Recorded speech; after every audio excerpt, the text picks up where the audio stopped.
Some House Democrats, they're changing their tone on impeachment just before leaving Washington for the August recess. Well, joining me now, Zerlina Maxwell, Senior Director of Progressive Programming for SiriusXM and an MSNBC political analyst.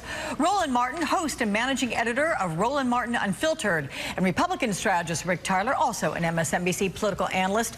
Welcome to all three of you. We're going to go ladies first here with you, Zerlina, and get your insight into those comments from House Democrats. It's about time. Okay, so you think this is a shift in messaging, about time in your opinion. Do you think it also signals a shift in action? Well, I think it's important that the Democrats lay down a marker here and say, we're going to take the alleged crimes that are documented in the Mueller report and then were reaffirmed by Robert Mueller under oath this week. We're going to take those crimes seriously and say, this is not a precedent that we want to set for tolerable behavior by a president. So I think it's important. It doesn't really matter if you're calling it an impeachment inquiry versus investigation. Ultimately, what you're trying to do is strengthen your cases in court and also put everything under the same umbrella for the American people so that you're investigating corruption, you're investigating his financial dealings and ties, and potentially some of the behavior that he did during the 2016 campaign that was outlined in the Mueller report that may be crimes. And so I think it's important for them to not normalize this behavior. So I'm glad it's about time, as I said, that they at least call it an impeachment investigation and put it under one umbrella. Well, maybe it was the Mueller testimony that switched, because Roland, just last week, Congressman Al Green introduced those impeachment articles in response to the president's attacks on the squad, the House voting against moving forward with that process. But what do you make of this shift in tone from several top Democrats only several days later? Was it all about what happened on Wednesday? I think it's. No, I'm sorry, that's to Roland. Oh yeah, okay, sure. No, I really think it was a combination of the attacks on those freshman members of Congress and also his continuing behavior. Look at what he said today about Congressman Elijah Cummings. What Democrats have to decide is whether or not they are going to actually make a decision to say no president is above the law. You have someone here who is so despicable and shameful in his behavior, I refuse to call him president, who he believes I am above the law. I literally can do whatever I want, say I want, and so the precedent being set is really bad. The Republican Party used to be the so-called party of law and order. No, it's now lawlessness. And so Democrats have to decide for the future of America whether or not you're going to do something, because you have to look at it. Mueller was sobering. He was clear, concise. All these journalists out here who were saying, oh, it was just boring. No, no, no, no. I sat there and listened to that, and I said, no person in an Oval Office can get away with these sort of actions. That's why Democrats must stand now.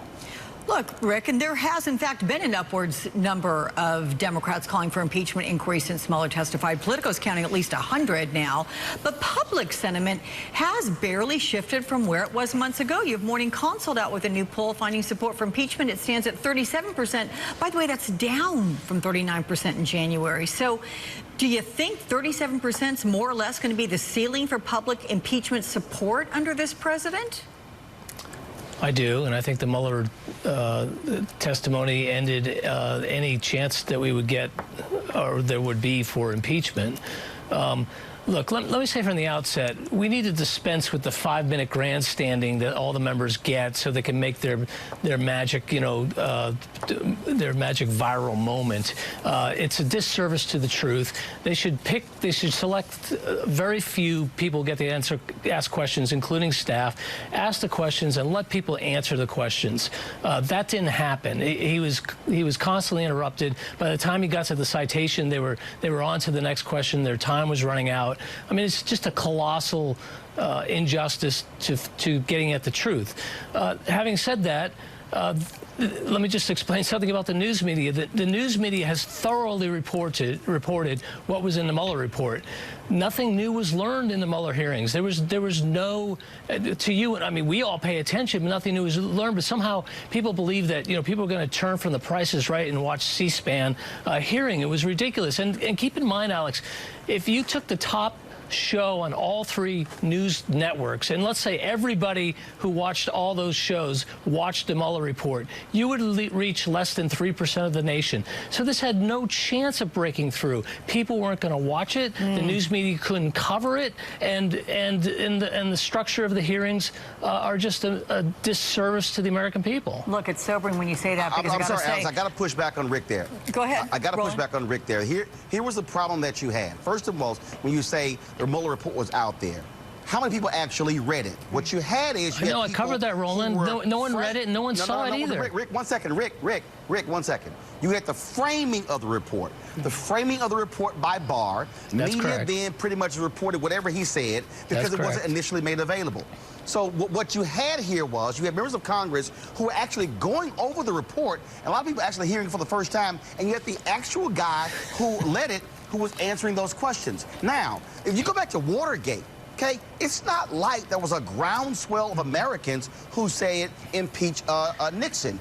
It was as a result of the hearings when the public began to hear testimony, began to hear what he did. It began to build, Roland, and build and build. Look, and that's here's the difference. You're not going to start impeachment The difference between Watergate, the difference between Watergate and the Mueller report was no one expected that Nixon did these things, and American people were truly shocked. I remember the Nixon investigations. I watched them over the summertime at my grandmother's house.